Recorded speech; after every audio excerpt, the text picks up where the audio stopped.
Welcome again, guys. I figured, since this is Super Bowl week and our last show we did the other night was all about the Super Bowl, tonight we want to really hone in on Philly, so I got to throw a little new Meek Mill in there. So, guys, welcome again. Thank you for listening to another Burton TD podcast. Adrian, we appreciate you joining us again, my man. Absolutely. Going to get into a lot of good stuff today, a lot of different topics. Can't wait. Let's grip it and rip it then, get right into it. So we saw the big trade in the NFL happen 2 days ago, guys. Alex Smith, getting traded from the Kansas City Chiefs, all moved to the Washington Redskins. So let's kind of break this down, guys, into thirds because there's a lot of kind of layers over this. So let's go around here and kind of think about it this way. When you guys saw this trade, put yourself as a Washington Redskins fan, what is your takeaway from this? Yeah, settling for mediocrity. If you want to be 8-8, 9-7 each and every season, you do what you did the other night, and that's trade for Alex Smith. And not only do you trade for Alex Smith, a 34-year-old quarterback in May, you give him a 4-year extension with $70 million guaranteed. And on top of that, Kendall Fuller, one of the more underrated cornerbacks in the NFL, sent to Kansas City as well. So they need a cornerback to complement Marcus Peters, and they may have just found that man. So a complete home run of a trade for Kansas City. I have no idea what the Redskins are thinking. Yeah, again, I completely agree with Adrian. When I first saw it on Twitter. It was from Schefter, and it was one of those ones I had to do a double take and make sure he still had that blue check mark, and then keep refreshing my page to make sure he wasn't hacked or anything. And then I saw more reporters reporting it, and I was like, oh my God, they're actually doing that. Yeah, it makes no sense to me. Why you would – I mean, don't get me wrong. You could do a lot worse than Alex Smith. And I think you can win a Super Bowl with Alex Smith, but only if you have a great defense and a great running game. I don't think Alex Smith has ever been better than, 10th, 11th, 12th best quarterback in the league. And that's probably being generous. You traded a third-round pick and arguably your best defensive player, who's young, for an older quarterback, an older, worse quarterback. I don't get it. And like Adrian said, yeah, one of the first things I thought of was, they're striving for 8-8, 9-7, mediocrity. And especially for all these leagues now, and you've seen it in the NBA, you've seen it in baseball. I thought front offices, GMs, organizations in general just kind of finally understood that there's no point in being mediocre. Be real bad, acquire talent, and you'll eventually get good. You know what I mean? Either be really bad or really good. And apparently the Redskins still don't understand that, and that's why I feel like Daniel Snyder's fingerprints are all over this. I got to be honest, guys. I think you guys are gassing up what Fuller is. Let's kind of talk about the fact that he was the third corner in Washington. I mean, Josh Norman is the number one. Breeland's the opposite, and Fuller was the nickel. So, yeah, he is certainly one of the better nickels in the NFL, but it's a nickel. I mean, I'm more worried about the guy who's going to take a 1 or 2. Fuller's not a guy who's really able to lock down a number one receiver, so I don't think he's necessarily a stud. And then if we're kind of being honest with ourselves here, Cousins was gone. I mean, there was no shot he was coming back to Washington. And Washington's in that spot where they're in the draft where unless you like Lamar maybe or you get Baker to slide or Josh Allen slides, you're probably not getting them. So then the other option is, okay, do you want to mortgage your draft to move up and get a quarterback? I mean, that depends on, who you are. I don't love that because usually I say, look, if you're bad enough to need a quarterback, you're bad enough roster. You don't need to be trading up in the first place. So when I look at Alex Smith, I'm not so sure Alex Smith is that much better or worse than Kirk Cousins. I mean, halfway through the year, we were talking about Alex Smith as the MVP of the league, and he was a Pro Bowler this year. I mean, to me, in the end, what you look at from Kansas City, they signed Darrelle Revis to be the starting corner halfway through the year. So now they go out and they get a corner in Fuller. Okay, let's see if he can become a starter. If he is, great. He's obviously a good corner opposite of Peters. And then you bring in a quarterback that I don't think he's that much worse than Kirk Cousins. Yeah, he's a couple years older. That's fair. But you know what? If Alex Smith hit the market, he would have easily gotten 25 mil because Cousins is easily going to get 30 mil. So I don't think it's that big of a bad trade from Washington's standpoint. The only reason I would be against it is exactly like Adrian said. And Tony, you mentioned this too. And something I've always felt is the worst thing you can be in sports is a playoff contender because it means you're not bad enough to get an early draft pick and you're also not good enough to actually win a Super Bowl. And that's really what the Washington Redskins are. So from the trade, I think it was a pretty fair trade, but I personally would have done it. I would have been cool with just letting Kirk Cousins go and then figuring out how to sign a quarterback without having to trade a third-round pick or trading up in the draft and getting one. The baffling thing to me is the extension. He's going to be, 37, 38 by the time that contract ends. He was, what do you have, 1 year left on his deal. So I basically would have, basically brought him in to be a stopgap, let him come in for the year, and then you figure out the quarterback position afterwards. But now that you're stuck with him for 5 more years, I think that's the baffling part here. Well, let me kind of defend that before, Tony, you hop in on me. We got to remember that majority of the NFL's contracts aren't guaranteed. So the specifics of his contract haven't come out yet, so we don't know exactly how much are the Redskins going to have to lose if they cut him. The other reason why you would look to get him extended now is it changes what your trade offer is. For example, if Alex Smith said, no, I'm not going to re-sign with the Redskins would have only offered like a 5th or a 6th round pick.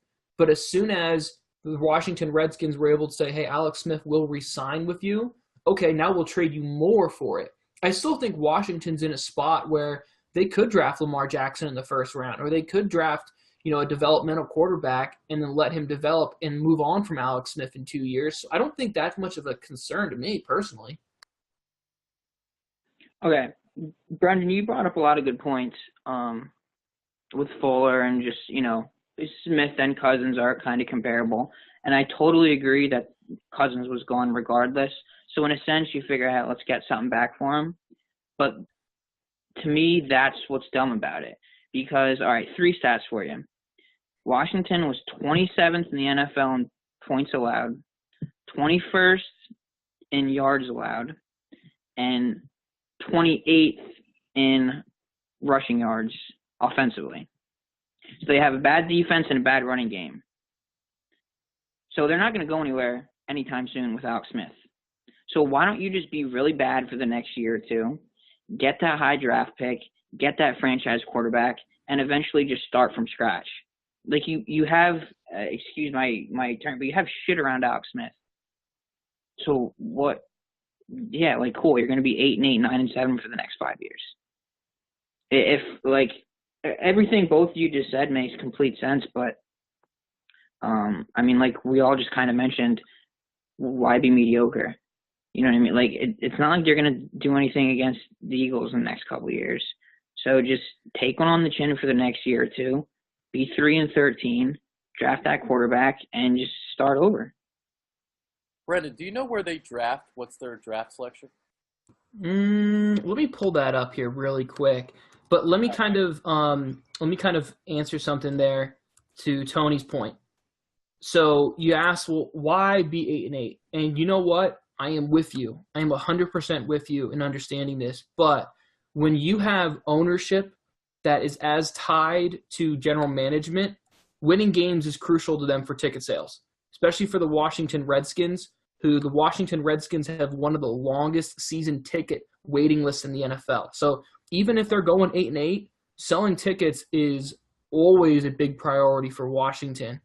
Adrian, I just pulled it up. They're 13. So I would probably say they're just outside of the area of Allen, probably outside of Baker. So you would have had to trade up maybe a couple spots to get them, which ultimately you probably would have had to trade that 3rd round pick and maybe additional picks too to move up and get one of those quarterbacks. All right, so here's what I'll say to that, because there's 4 teams in the top 6 that need quarterbacks. But with Cousins now being on the open market, I think he's going to go to Denver. And they have the 5th selection. We know John Elway kind of wants to bring in the veterans, the guys that have already been established. So you're looking at Cleveland number 1. Number 2 is New York. number 6 is the Jets. So, well, number 2 is Giants, and then number 6 is the Jets. So those 3 teams probably taking a quarterback. After that, I'm not sure if there are other quarterback needy teams, but I'm sure somebody's going to try and trade up into the top 10. Now, obviously, the Redskins aren't going to do that now, but I don't know. Maybe could have went and got Baker Mayfield potentially if he fell to them, but who knows? Can't reflect now. Maybe I'll give him the benefit of the doubt. Maybe they're planning on drafting Lamar Jackson in the second round and letting him put on some weight and develop for a couple years under Alex Smith. But I don't think that's their plan. I mean, if I'm the Redskins, what I personally would do is I would go down that train of thought you had, Tony, and I would trade back, try to get Lamar mid-first, early or end of first, and get him there to develop.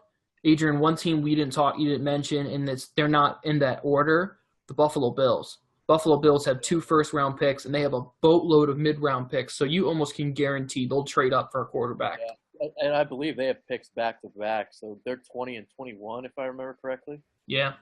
Yeah.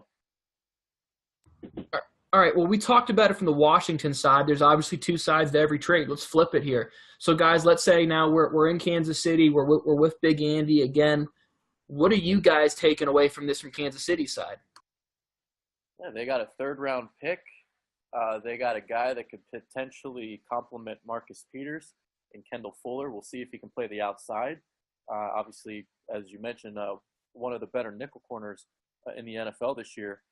I'm surprised they got a 3rd-round pick for Smith. I wasn't sure if they were even going to get anything. So, but from the reports I heard, I actually heard a lot of teams were interested. So, for the longest time, I thought Smith was just going to get cut and they were just going to move on to Patrick Mahomes. But obviously that wasn't the case. You got a 3rd and a player out of it. So, great for them. And the other thing that might happen out of this, it could improve the market for Nick Foles if he has a great Super Bowl. So we've seen a 3rd and a player. Maybe you can get a 2nd for Foles.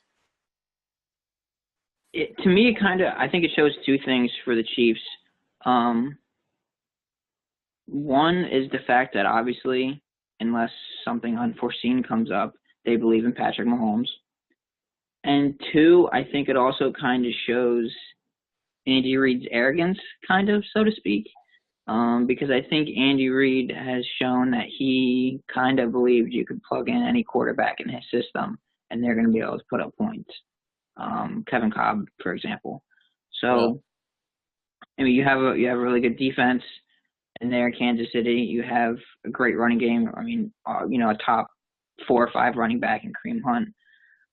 So they're thinking that Fuller makes the defense complete, so to speak, and they obviously think Mahomes will be good enough for them to score. And, in Kansas City, they view themselves as a Super Bowl contender.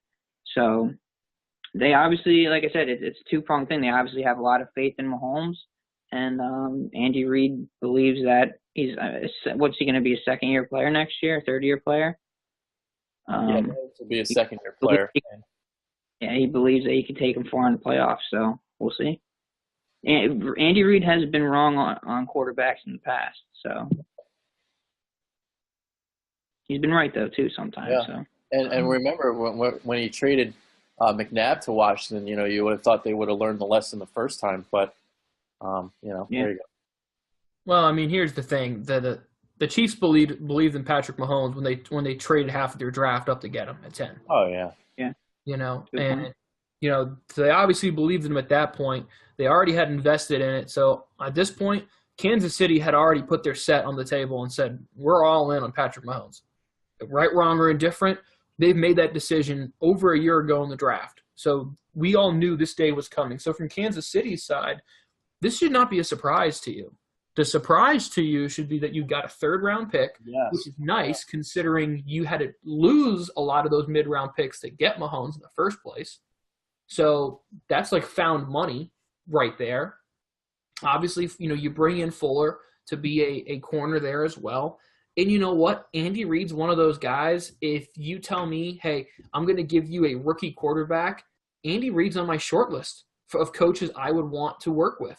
And you're telling me he's had a year with him, I give Andy Reid the benefit of the doubt here. Yeah, and Can I Mahomes. Yeah, go ahead, Tony. can I ask you guys a question here, quick? Go ahead. Did you guys hear the report of what the Broncos offered the Chiefs, and they turned it down because they didn't want to make a trade in the division? What was it?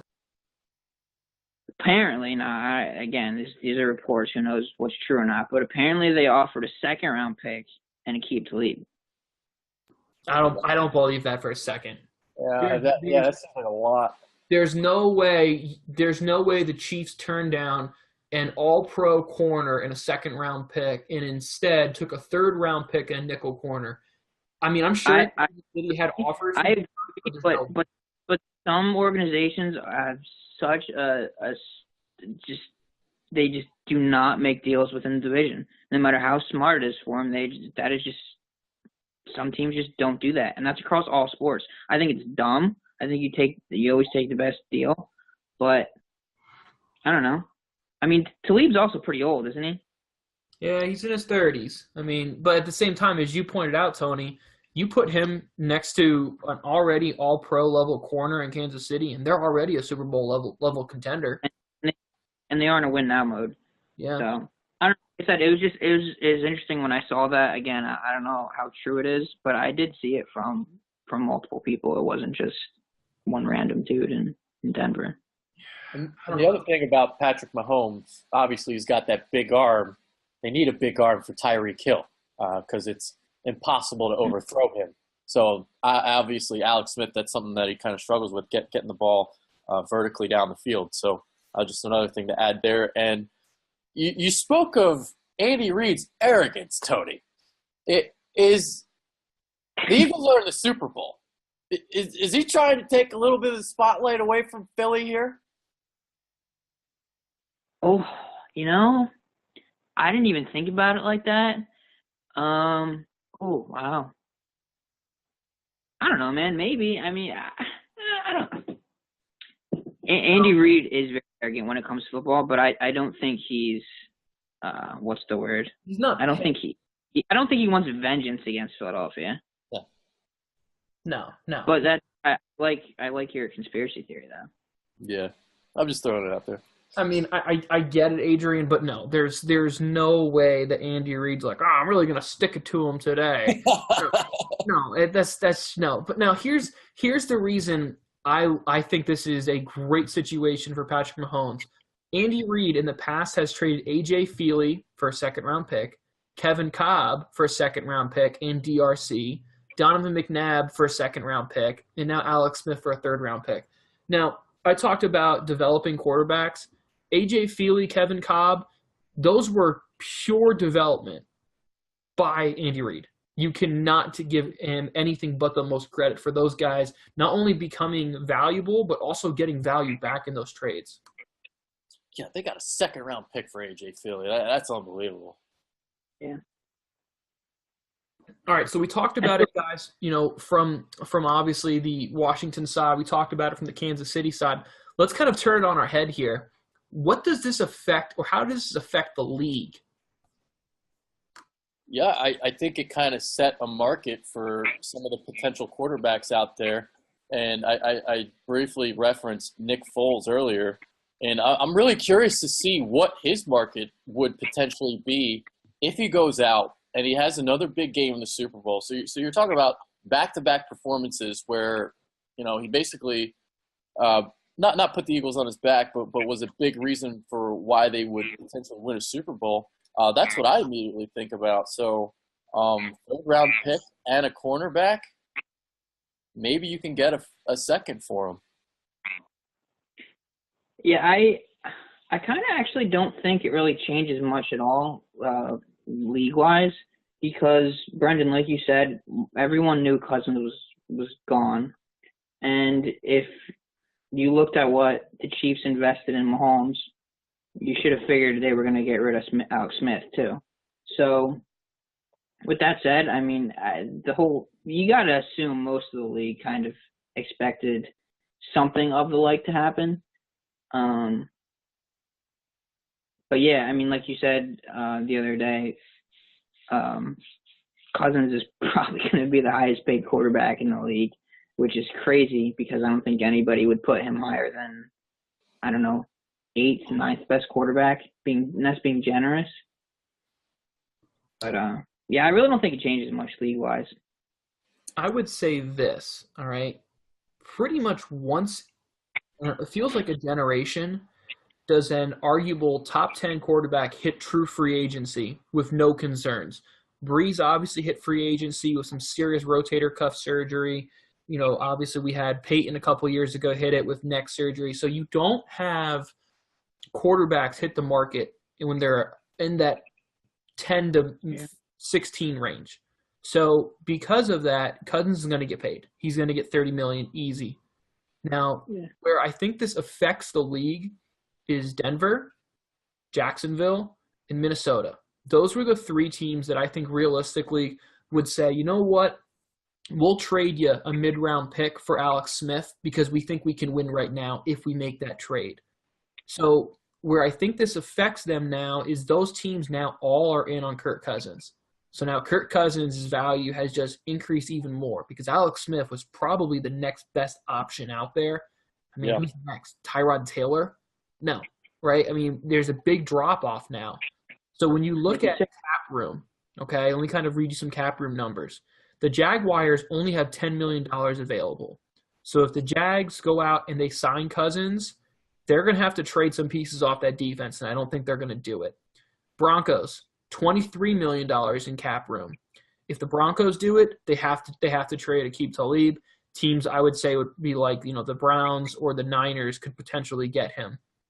The Bills have $29 million in cap room. Yeah, I could see them doing it, but I think Bills are in a much more of a lose now situation than a win now situation.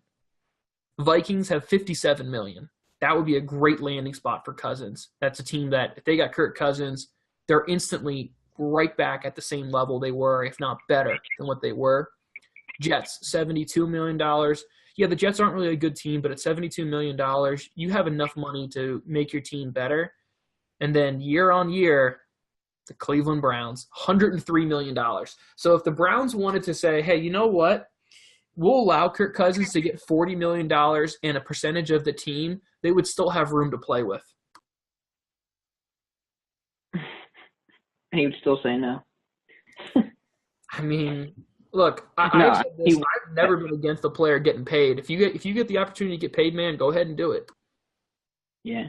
The only thing I would say about all that is I still think Eli's going to end up in Jacksonville. Or if he doesn't, then I think they're just going to stick with Bortles. But everything else you said, I pretty much agree with. I mean, do we really think Eli Manning's a better quarterback than Blake Bortles? I don't. No, but I think Jacksonville's management might think that, though. Well, obviously the easy connection is the Tom Coughlin thing. Right. Right. Yeah. I mean, I think if he truly gets released, then I think Jacksonville will say, hey, why don't you come here? But I don't think the Jags would trade for him. Yeah. No, I mean they wouldn't give up more than a 4th or 5th round pick for him. Right. I think the same thing. Eli now. He's got to be like 36, somewhere around there. Right. All right, guys. Let's flip to some more disappointing news in the world of athletics. So you guys, Tony, Adrian, and all of our listeners here, you guys have probably heard the Outside the Lines report detailing the many sexual assaults by Michigan State basketball and football players over the last decade. It looks like there's been a clear failure, at the very least, of reporting and handling these issues by the University of Michigan State. AD and president both have already resigned in the wake of Larry Nassar. Guys, when you heard this, your reactions were what?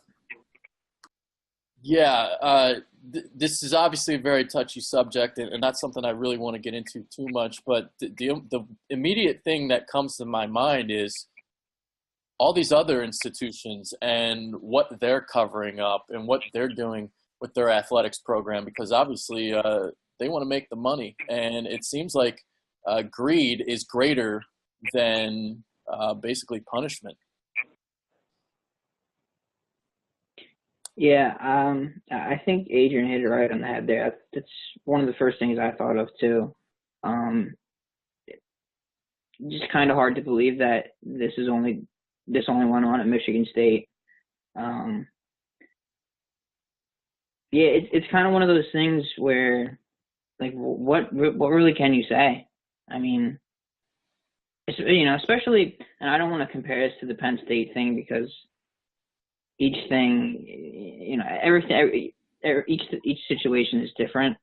But you would have thought that after the whole Penn State thing, at least these big universities would have at least kind of figured out what not to do.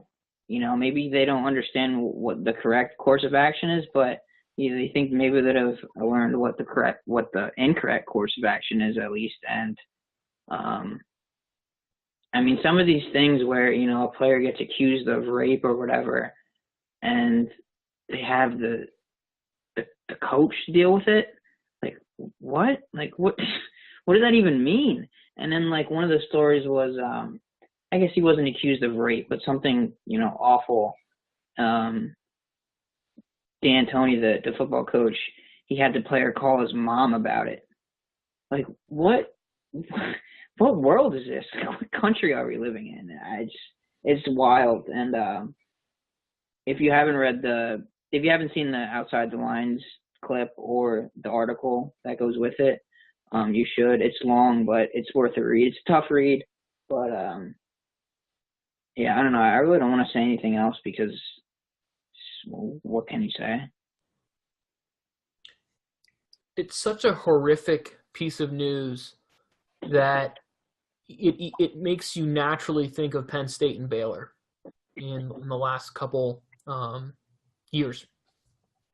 The issues I have with this is just all over the university. When you watch the film that the Outside the Lines did, one of the officers mentioned in a report that he thinks that the football team has a culture of gang rape. I mean, let's just let that sink in for a second. A culture of gang rape. And this is one of the nation's biggest athletic football programs in the country.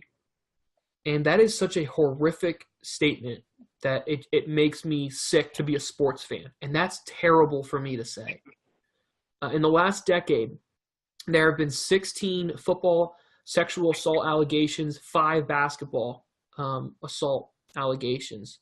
Now, I do want to say the word allegations here because, in fairness to the players, there is possibility that some of these players are innocent. Yeah. But I believe strongly where there's smoke, there's fire.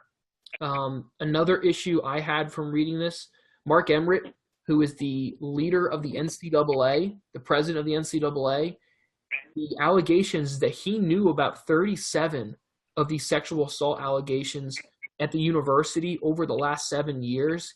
And last time I checked, guys, Michigan State didn't really get brought to the paperwork until Larry Nassar came out.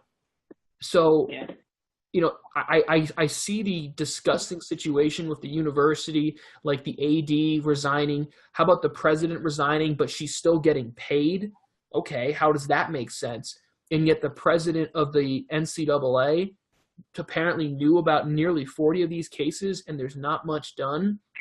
So, when we hear people say, oh, well, this deserves the death penalty because we hear something like culture and lack of institutional control, and it's very understood why you would say, hey, this deserves a death penalty. But here's the issue. If the NCAA knew about this and didn't do anything about it, there's no one to give the death penalty. The other issue people need to understand is if you give the death penalty, what do you give it to? Do you give it to women's gymnastics for covering up Larry? Do you give it to basketball for football? I mean, there's so many layers to this that it's hard to pinpoint who gets the death penalty. And if you just give the death penalty to football and men's basketball, one thing we all need to understand is football and men's basketball produces revenue. No other collegiate sport produces revenue. That revenue funds things like fencing and rowing and all those other sports that Michigan State has. So if you cut football and you give men's basketball a death penalty, I'm not saying they shouldn't get it because it sounds like they should, but you also need to understand financially this becomes a slow bleed out for all the other sports at Michigan State. Yeah, everything you said, you make great points. One more thing that stuck out to me is if you watch the Outside the Lines clip that's on ESPN or ESPN.com, when they interview, is it Travis Walton is the player's name? The former player's name? Player. Mm-hmm. Yep. When they interview him and they first ask him, he was accused of beating up a woman in a bar, and he was also then later accused of gang raping a woman. So the bar thing he denied. But then when the reporter asked him about the gang rape allegation, the way he reacts to it, to me, was so telling because, I mean, he could just be completely lying, which is very possible, but he reacted to it as like, I don't even know what you're talking about. Like the bar thing, he just denied, says it wasn't true. He knew what she was talking about. But the gang rape allegation, he was like, he was just like, what? I've never even heard of that, which means he either legitimately didn't realize he had done something wrong, which is terrifying, or it means that, or a combination of, when the woman who was allegedly gang raped told whoever she told, that person swept it under the rug where he or she didn't even go to Travis Walton and the other players about it. That's mind-blowing.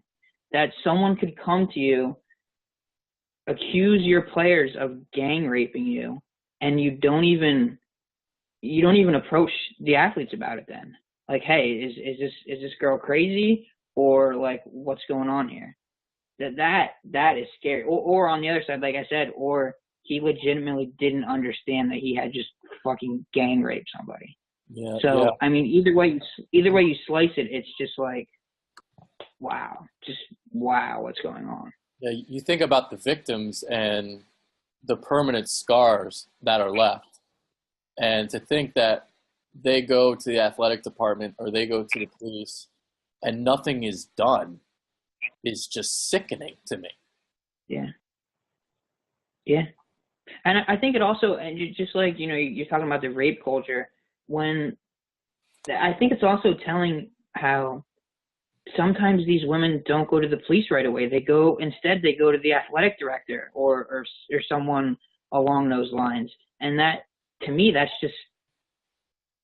shows, you know what I mean? Just like you said, the rape culture there is in college. Like, oh, just because it was an athlete who raped me, then I'm not going to automatically go to the police. I'm going to go to some other person who's supposed to take care of it and who's supposed to report it to the police. That's just weird to me. I think, Tony, you bring up a crucial statement here. If we are honest with ourselves, coaches are professionals at athletics. They are professional at coaching young men, but they are not professionals at handling sexual assault allegations. So there is zero reason that these coaches should have the ability to handle punishment. This should go to professionals. There's a reason there are Title IX offices. There are a reason there are police offices on staff. These are the people who should handle all investigations and should handle all punishment, not coaches. That's such a backward situation because all that you're really saying is athletics trumps, the police force. And that's so backwards for us to even consider that, yet that's how this process is set up. Personally, I think Michigan State is doing Coach Izzo a great disservice by not suspending him. Because if they at least suspend him, they can say, hey, we suspend him pending investigation. We want to make sure we get our ducks in a row, and do the same thing with D'Antonio. And what that does is that gets these guys out of the spotlight. It gets them out of having to answer questions after every game, at every media press conference, and allows you guys to get your ducks in a row. And more importantly, find out exactly what happened. Yeah. And again, just kind of reiterating what I said, I think it's so telling that so many of these poor victims didn't feel like it was right to go to the police. They felt like it was right to go to these other people who are then supposed to report it to the police. Like that is a huge problem. I mean, there's a lot of problems in all this, but like that just shows how much, the importance of athletics. It just shows a lot of things. That's just wrong in our society. No question, Tony. And Adrian, you said it right off the jump. The biggest concern you had was this is probably not only going on at Michigan State. Yeah. I mean, this is now a second time we've seen this in the last 5-10 years. Because obviously the Penn State situation comes to mind as well, and kind of how that was covered up. So Penn State's covering stuff up, Michigan State's covering stuff up. There's a lot of programs out there, big institutions. Who else, is sweeping stuff under the rug? No question.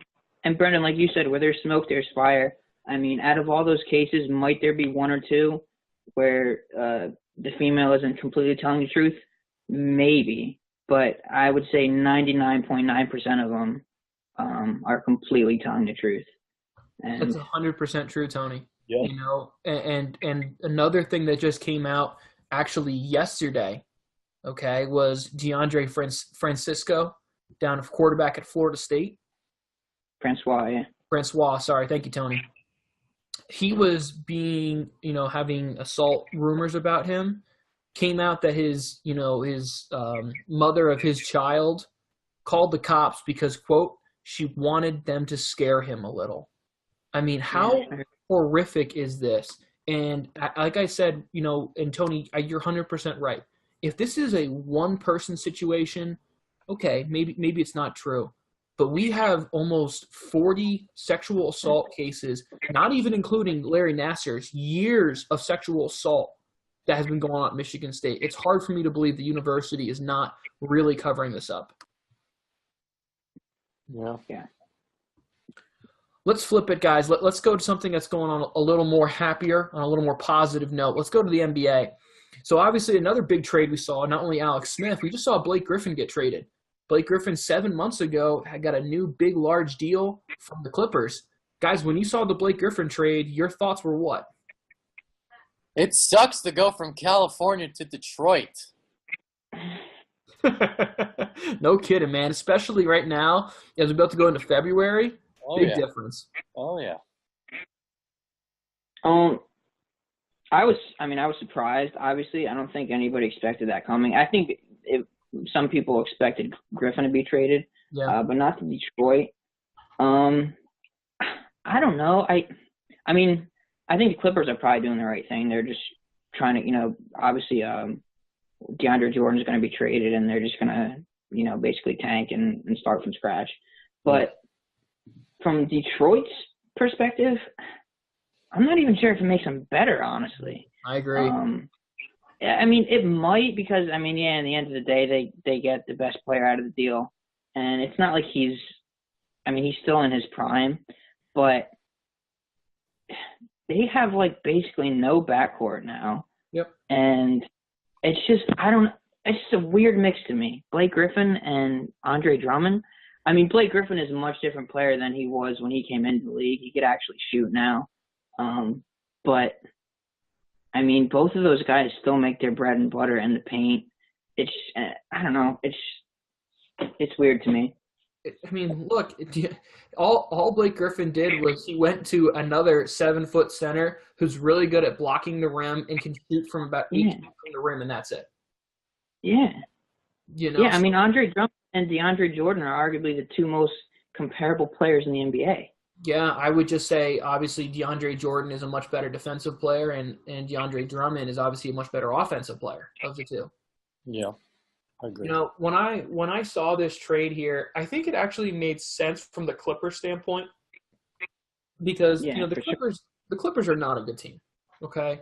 But at the same time, the Clippers, for the majority of our lives, fellas, they were the Cleveland Browns of the NBA. So, and you finally, as the Clippers started to get a fan base, you can't tank the way the Sixers did. Because if you tank the way the Sixers did, you might never get those fans back. That's a very real thought. So I like what the Clippers did. They got another first round pick. They got some okay players, and Tobias Harris and Avery Bradley. Okay, fine, average guys. And you clear cap. Now they're obviously going to move DeAndre Jordan probably before the deadline as well and try to get some more young picks. So the Clippers are looking to rebuild without tanking, which I think makes a lot of business sense for them. The other thing, and the rumors are already swirling about where's LeBron going to go next, and LeBron wants to live in LA, and there's rumors that he said, I don't want to go to the Clippers.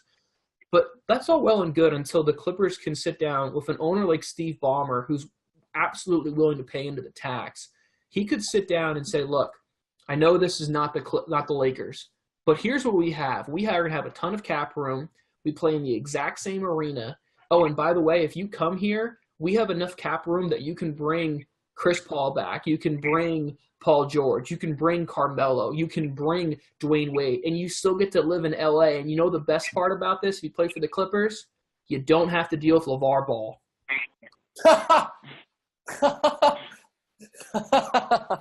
Oh, LeVar. Oh, man. Well, my opinion on that. I think he's coming to Philly. And I say that only half tongue in cheek because I think it's more realistic than most people think. But you brought up a good point. I mean, they obviously have a ton of cap space. They can sign all those guys. You said they can make a run at DeMarcus Cousins. They can make a run at a lot of guys. I still don't think it's going to happen, but that's a good point that I never really thought of. That this all could just be a big ploy to get LeBron and his buddies. I mean, look, it's been said that he wants to live, in LA. He has a house there, blah blah blah. All those rumors, I get it. I mean, if you're looking at the Clippers and the Lakers, obviously, yeah, the Lakers are always going to have that aura to them over the Clippers. But if the Clippers can sit him down and say, look, we have all the cap room. You can do whatever you want here, and you don't have to deal with LeVar Ball. Like, I say that, like, joking, but at the same time, like, LeVar Ball is kind of a pain in the butt. I mean, I haven't seen anyone really say, oh, I really want to play with LeVar or, LaMelo or any of the ball guys because of the dad. That's crazy, but that's the truth. Yeah, I'm curious to see what's going to be more important for LeBron, living in California or winning championships. Because if winning championships is his priority, I would think he would go elsewhere than the Clippers. And the 76ers, I mean, Tony, you brought that up. That's actually where that's the place to go if you want to win a couple more titles. You're gonna have and Simmons. So I mean, they would dominate the East for at least the next 2 or 3 years if LeBron came to Philly. Oh yeah. But Brendan brought up a good point. If LeBron agrees to go to the Clippers and gets Paul George and DeMarcus Cousins to come with him, I mean that's a hell of a squad too. Now DeMarcus Cousins isn't going to be ready until probably All-Star break next year. Well, can they get a trio? That's the question. Is it going to be a duo or is it going to be a trio? It would. I don't know, bro. I would assume they have the money for a trio. They would. Yeah, they would have the money for and not just a trio. They would have the money for 3 free agent trios, which is extremely rare. It's one thing, like, for example, if Houston went out and signed LeBron and they got Chris Paul to stay and you already have James Harden on a contract because you have James Harden with the bird rights already. So you don't have to worry as much about his cap situation. Yeah. But it's very rare to have a team where they have a complete empty deck like they would be able to get in the Clippers. Yeah. So, I mean, and I think we can all agree that it's a smart move for the Clippers because if this is a ploy for LeBron and it doesn't work out, then all right, screw it. Then you just start from scratch and rebuild, through the draft and whatnot. Yeah, and you have a pretty good coach there in Doc Rivers too. Let's give him some credit. Yeah, but yeah, on Detroit's end, I don't know. I don't think it makes them like a contender in the East or anything. So, I mean, they make the playoffs great, and then you lose. Yeah. To one of those teams. It doesn't matter. Yep. Yeah. All right, let's flip it and go to the All-Star game, guys. So the All-Star game, we got a lot of layers this year. Obviously, we have the draft of players. First time that's ever happened. We have the always conversation of who got snubbed from the All-Star game. Then, of course, you have those Saturday events, 3-point contest, dunk contest. So, guys, when you look at all those layers to the All-Star game, what has you most excited about it? Yeah, I love All-Star Saturday night, and I love the dunk contests. And we're going to see a pretty good field this year with Larry Nance is going to be in it. Obviously, Aaron Gordon as well. So I forget the other two, but I love the dunk contest every year. I don't like the draft format. This has been an experiment that the NFL has tried, that the NHL has tried. I don't like that. I like the traditional East versus West, but that's just me. I don't get into the whole draft thing. Let me ask you this though, Adrian. If it was televised, wouldn't you be much more into the draft thing? Like the actual draft part of it was televised? Well, to be honest with you, I've never watched the Pro Bowl drafts or any of that stuff, so I don't know if I would. But yeah, I will say this, though. I'd like to see what Russell Westbrook's reaction would be. Exactly, that's what I mean. All their reactions would be great. They'd be talking shit and everything. I don't know. I can't compare it to the Pro Bowl because the Pro Bowl isn't a real football game. And I don't know what hockey is because hockey does the same thing, but that's irrelevant. Yeah. I don't know. I think the NBA really dropped the ball on not televising it, which is surprising because the NBA is usually really smart about that kind of stuff. To answer your question, Brendan, what I'm looking forward to most, well, it kind of just goes back to what I just said. If the NBA is smart, they'll put Joel Embiid in everything. They'll put him in the dunk contest. They'll put him in the three-point contest. They'll put him in the skills competition.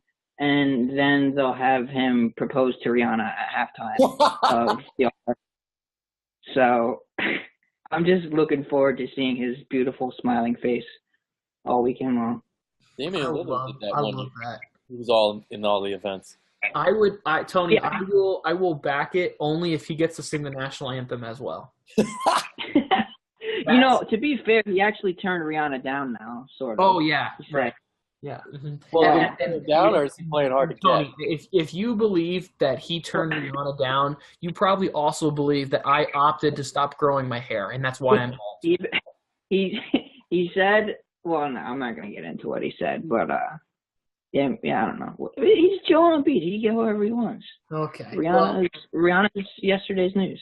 I would say of the All-Star game, the thing that is I take away out of this is the fact that when John Wall, couldn't be part of the All-Star game, what I took away from this was it wasn't Ben Simmons who got in.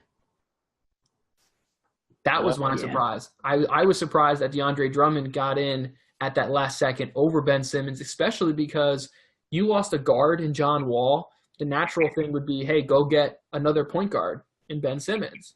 So that was something I was surprised about. Doesn't he? They didn't announce a replacement for Kevin Love though yet, did they?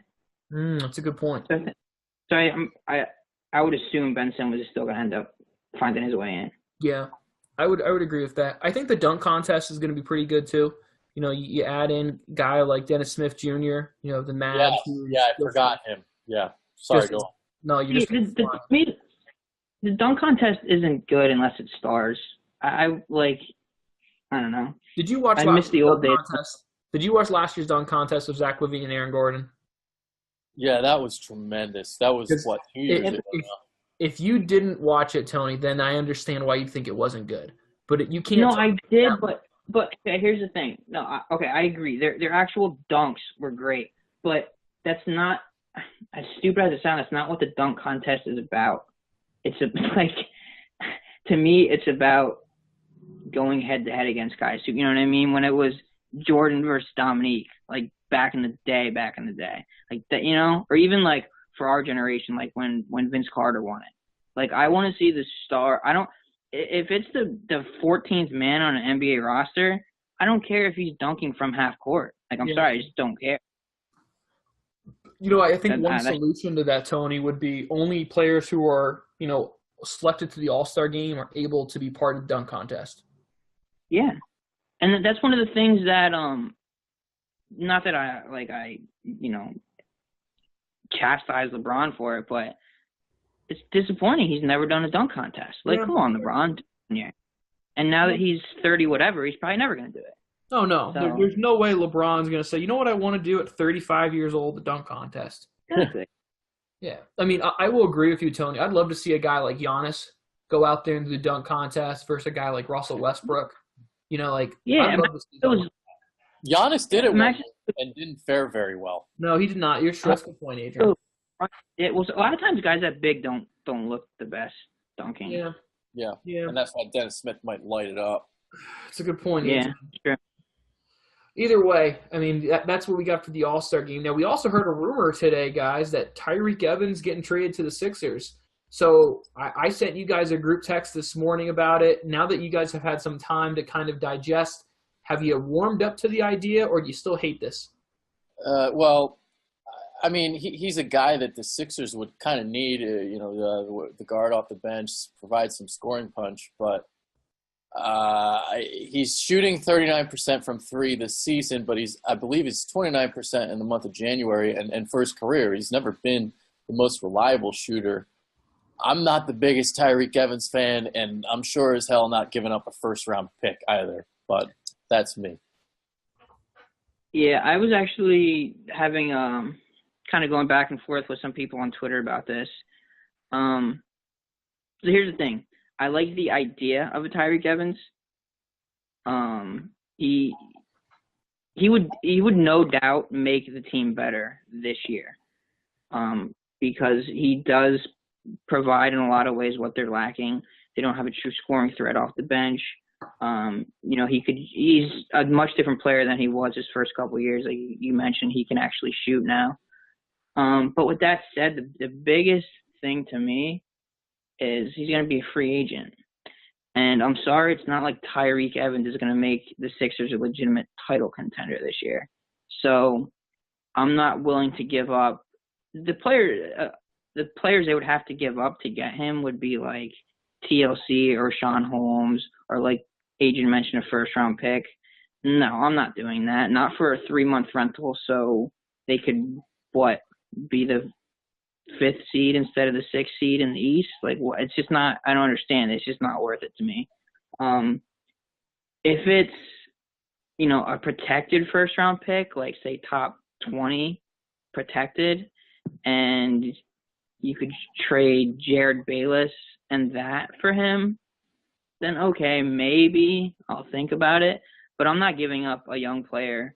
And don't get me wrong, I don't think TLC or Rashawn Holmes are superstars. I mean, I think they're just role players, but I think they're at least have potential to be part of the future of the Sixers.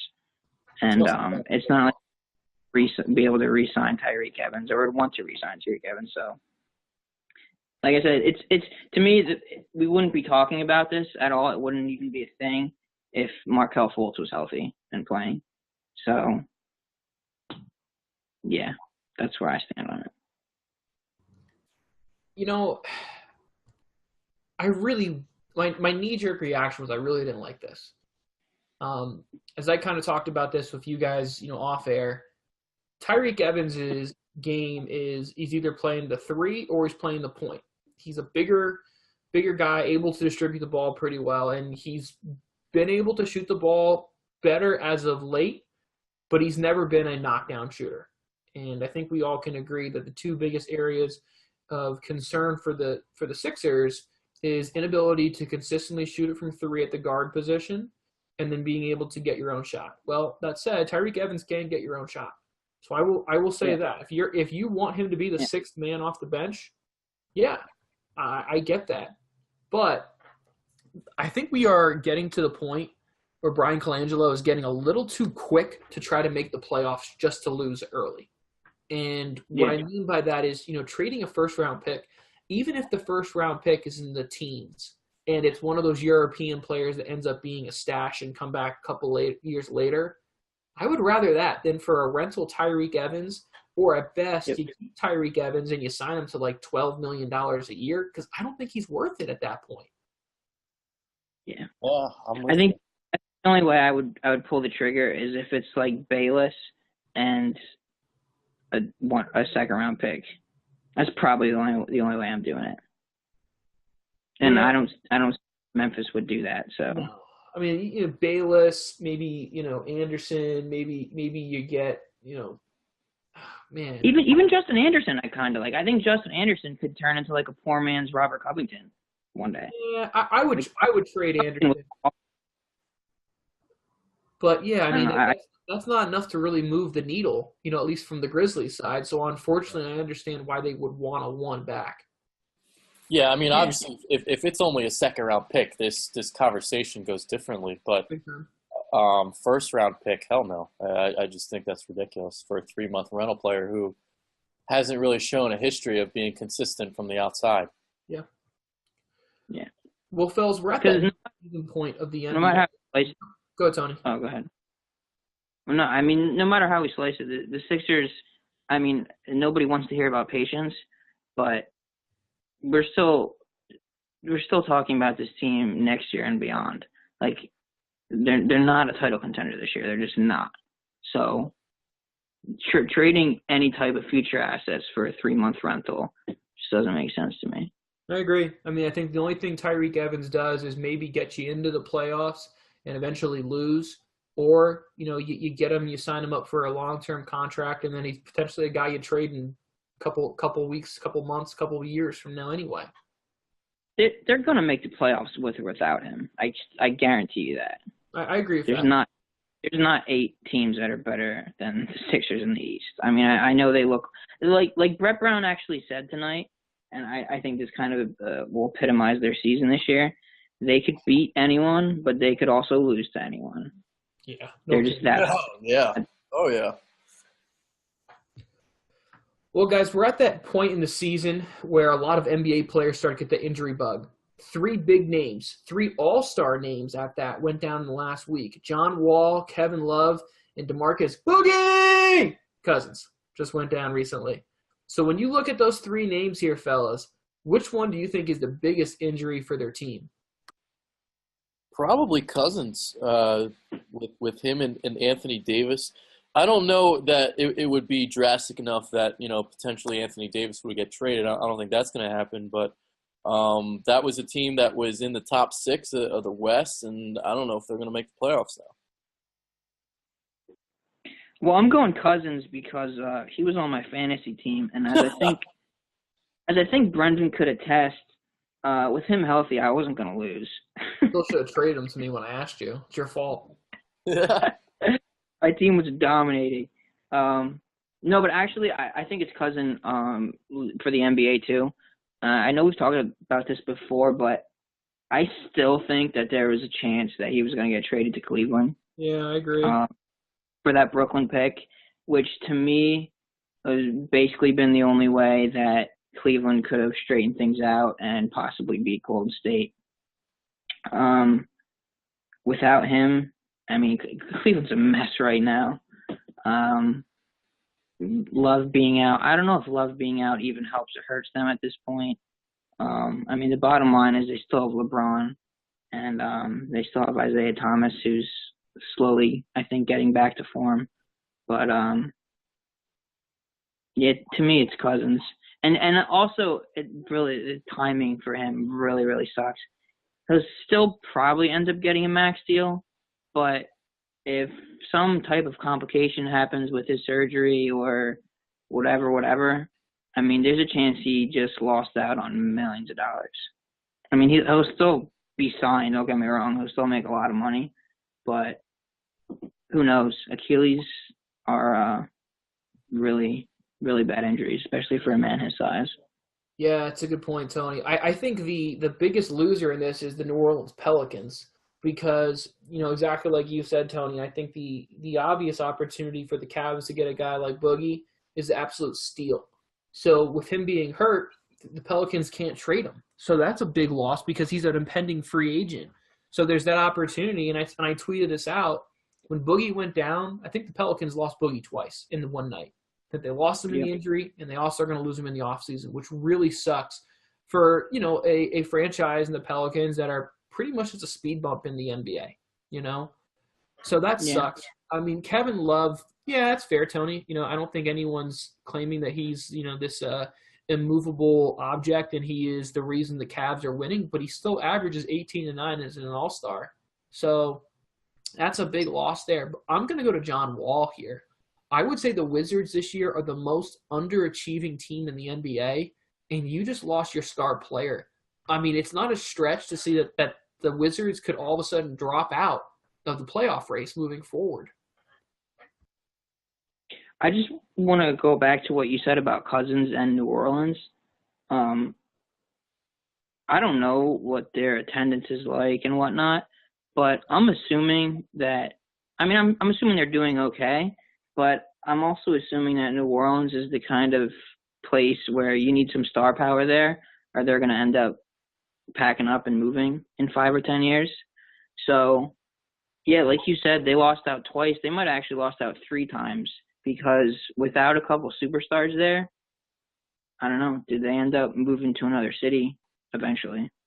So, yeah, but it's also interesting what you said about Walt. Is Walt going to be out all year, though, or like how long is he going to be out? No, it's not an all-year injury, but it's going to be a couple months. Yeah. Because, yeah. All right. Let's flip it, guys. Let's go to a league that was not a league and still isn't a league, but somehow we're going to talk about the XFL.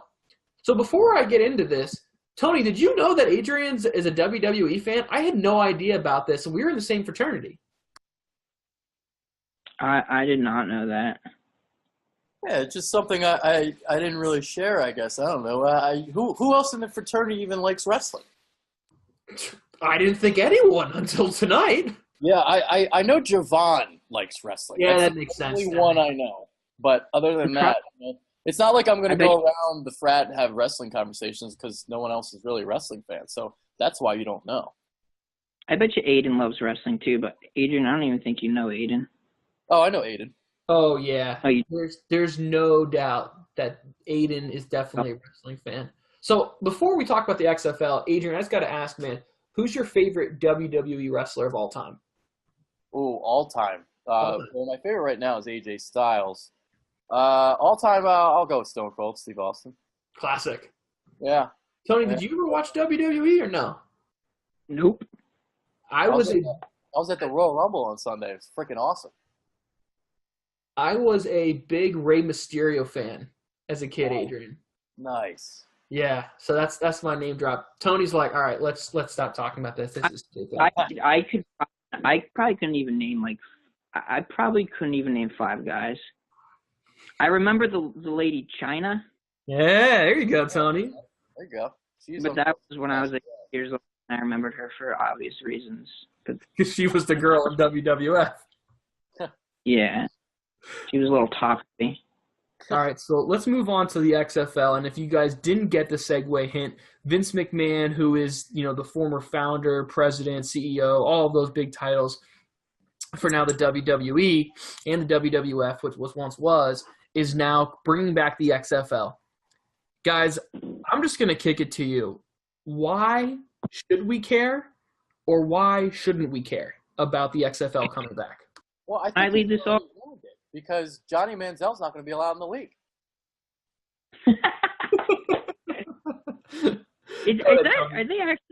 Is that actually a rule or just a rumor that they're not going to let guys in with criminal backgrounds? That's what I've heard too.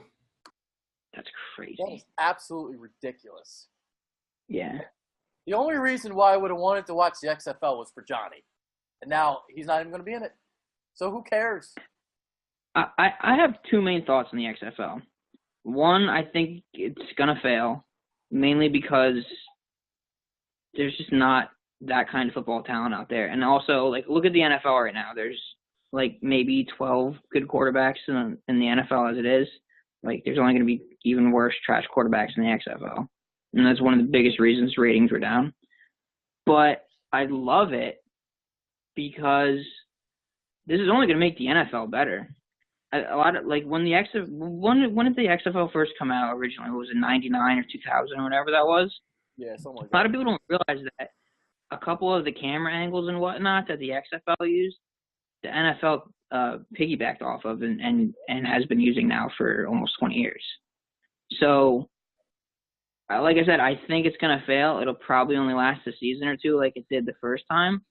But the NFL is going to learn and get better from the couple of things the XFL does strive at. So a little, not that it's real competition, but it'll at least give them some ideas, some fresh thoughts and whatnot to use. So I like it. I put a lot of thought into this, and I'm not kidding. I put a lot of thought into this. I'm going to kind of give you guys a little bit of a longer reason on why we should care, and then I want to hear your feedback on this, okay? So Vince McMahon, some of the things that he came out talking about why the XFL is going to be great. First thing, as Tony mentioned, he said we're not going to sign any players with arrest history. Okay, fine. He also said where all of our players are going to stand for the anthem. What Vince McMahon is really doing right there is he is saying, hey, all of those hundreds of thousands of fans and millions maybe even of fans who aren't watching the NFL because players are kneeling, come watch my product. What he's doing is he's speaking very directly to a market who maybe still loves football but hates the NFL, which in a business sense is genius. It makes total sense. You have to think about this. Other things here that I found really interesting, fellas, okay? He said it's coming out in 2020. Most people don't know this, but in 2020, that's when the NFL's collective bargaining agreement ends.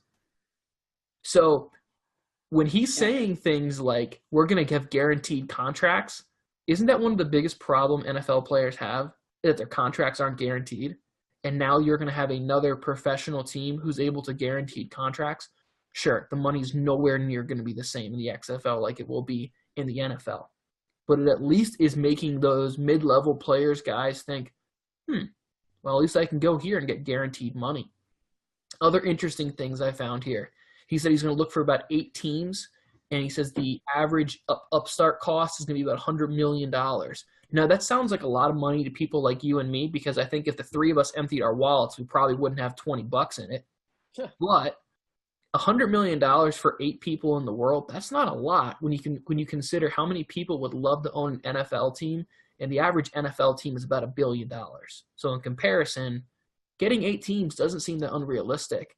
The one thing that I thought was really unrealistic, because he said there's only going to be 2-hour games. That just seems way too quick. So unless halftime is everyone gets an orange slice and a high five, and that's halftime, I don't know how he's going to do this. So what do you guys think of all my thoughts I just shared? Yeah, can I kind of have a little rebuttal? So no, you actually, I could tell you put a lot more thought into this than Adrian and I did. But no, you do bring up really good points. I think your best point was the CBA being up in 2020. That is definitely a real thing. And there's definitely a possibility there's going to be at least some kind of lockout or whatever in the NFL. But the point you brought up first about how you're speaking directly to a base, let's be honest, it's to Trump people. It's to those people who, boycotted the NFL and all this BS. With that said, I feel like, well, first of all, I don't think that's going to factor in as much in 2020 because of a couple of reasons. One, I guarantee you the majority of those people who, quote-unquote, boycotted the NFL this year, guarantee you almost all of them are still going to watch Super Bowl. Guarantee you almost all of them watch the playoffs. I, as a matter of fact, had a brother-in-law who was one of those fake boycotter peoples, who was a Saints fan, and karma bit him in the ass because he watched the Saints lose in that horrific way to the Vikings. He didn't watch the Saints all year, but he watched the playoff game. And just to kind of keep going with that, I don't think Trump is going to be in office anymore by 2020. Thank God. I don't think he's going to run, but I'm not going to get – Would he be the perfect person to own an XFL team, Tony? Say that again? I said, wouldn't Trump be the perfect person to own an XFL team? Yeah, you're right. But again, we're talking almost 3 years away. Like all this Kaepernick kneeling and all that stuff, it's going to be out of people's minds by then. And maybe, I don't know, but Trump's a lot of things, but I think he also understands that the XFL would fail. And is he really going to want, I mean, yeah, he does everything possible to stick it to the NFL because they didn't let him be an owner however many years ago it was when he tried to buy a team. But I don't know. Is he really going to want to attach his name with the NFL and then fail, or with the XFL and then fail again? So I don't know. It's interesting. Everything you brought up is definitely valid. Adrian, I want to hear your thoughts because I have a little secret or a little catch I'm gonna throw at the end for you. All right. Well, I don't know if I necessarily have thoughts to your argument, but just kind of thinking to myself, this is now the third time since the USFL disbanded that another league has tried to rival the NFL. This is obviously the second reboot of the XFL, but they also tried. It was the United Football League, which lasted 2 seasons, if that. This is another situation where you're trying to start up in the league. I don't know how long it's going to last. I don't see how this is going to work. But we'll see. Do you remember the USFL? Why was that league able to last? Because if I remember, I think they were the first ones that were really like throwing out money to players. They were legit. I mean, that's where Reggie White started. They were Reggie legit. White, They had Herschel Walker in there. Yeah, they had actual legitimate USFL.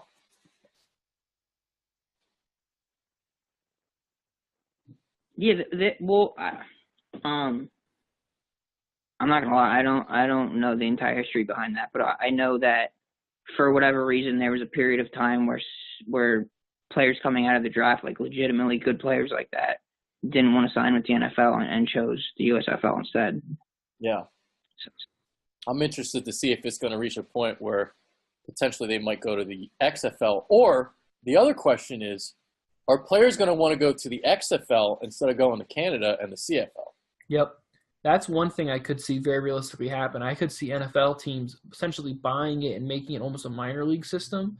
The other thing I'd be curious to know, will the XFL allow players straight from high school to play? Interesting. I want to say this though too. That's a real interesting point I hadn't thought of either. But I feel like both of you are probably going to disagree with me on this. And frankly, the stats probably aren't going to back up what I'm about to say either. But I don't actually think there is an appetite or a market for more pro football in America. I think one of the reasons that you saw some of the ratings decline and you saw, people don't watch Thursday Night Football anymore is because there's just the market is saturated. There's college games on almost every day of the week. There's, like I said, there's Thursday night games now. Obviously, the Monday night games. Like, do people really want more professional football? Tony, yeah, I don't think agree with you. I honestly don't think it's going to work because we've seen not only have we seen already the last couple of weeks, but they're not going to be able to throw money at guys the way the USFL did, and I think that's why I was kind of asking you guys about the XFL at USFL. It did seem like those guys were getting a lot more money than what XFL players might be making. Very true. And these are probably going to be in joke cities too, like I don't know, like Topeka, Kansas is probably gonna have a team and like shit like that. Like I mean last time around they had a team in Vegas, had a team in Orlando, they had a team in New York, they had a team in LA. So they're gonna target those odd cities. What I would do if I was the XFL, I would target colleges areas and do it in the spring. So as soon as football season's end and basketball season end, do that and trap that target market of the 18 to 21-year-olds because you're probably never going to have a lifetime loyal fan. So just go to a college campus where you consistently have people turn over year after year. But and like, well, no, go ahead.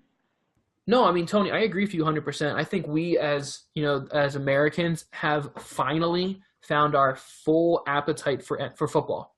I don't think there's a market necessarily out there anymore for this. Specifically professional.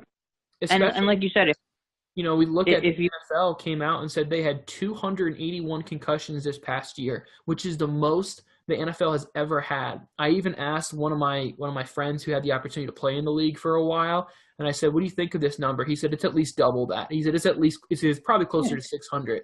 So we're at that point where, we as Americans are educated enough to know how incredibly violent of a game we're watching. I don't think people want to watch any more football. And like you were saying, if they really want to go after that target base that they're clearly aiming for, like you mentioned, they'll put teams in the South and they'll put teams in the Midwest. It's not going to be any teams on the coast. Yeah, absolutely. Shouldn't, if that's the market, if they're actually going for. Let me explain to you guys real quick as we kind of wrap things up here in the XFL why the XFL will never happen. Or why I think it'll never happen, I should say. Adrian, you're in front of your computer, right? Yeah. Do me a favor, real quick. Search for me, where is Vince McMahon from? Will do. As Adrian does this, there's an old expression, guys, if you can't beat them, join them, right? And as Adrian pulls this up, I don't think that Roger Goodell and Jerry Jones and all these other guys are going to want Vince McMahon out there offering guaranteed contracts the year the CBA runs up. So I say that because, Adrian, were you able to find where Vince McMahon's from? Well, he's from Greenwich, Connecticut now. He was born in Pinehurst, North Carolina. Which is really close to Charlotte. And what NFL team is up for sale? The Panthers. Bingo. My thought here, and I am Did you know he was from North Carolina? Is that why you made me look it up? I did. I was a real jerk about it, wasn't I? Oh, you clown. All right, let me kind of explain this to you guys on why I think the NFL will want Vince McMahon to buy a team, will buy the Panthers, because they don't want Diddy to own it. Yeah. If they get Diddy to own it, that's going to make those owners look real uncomfortable in that room. You get a guy like Vince McMahon, all of a sudden you're feeling more confident about it. So I think this is Vince McMahon's whole power move to force his way into the room to the NFL eventually say, you know what, Vince, we'll let you buy the Panthers. Yeah, one more old white guy. It's just what they need. That's right. All right, guys, any closing thoughts you have here before we wrap shop up? Let Johnny play. Yeah. I can't wait if the XFL exists to see a game where Johnny is facing up against RG3 and then Vince Young is waiting in the wings. Yes, absolutely. That's exactly what I want. And then Tim Tebow is waiting for this Super Bowl champion. Kaepernick, there you go. Those are your 8 quarterbacks. You get Kaepernick, you'll get RG3 in there, Tim Tebow, Johnny Manziel. All of a sudden, you got yourself a league. Got a lot of big names there all of a sudden. Well, anyway, guys, we appreciate you guys, as always, listening. We know this one ran a little bit longer than we hoped. We've got a whole bunch of content in here. Encourage you guys to keep listening to us, and hopefully next time you hear us, we're going to be talking about the Eagles being Super Bowl champs. Thanks, guys, for listening. Take care.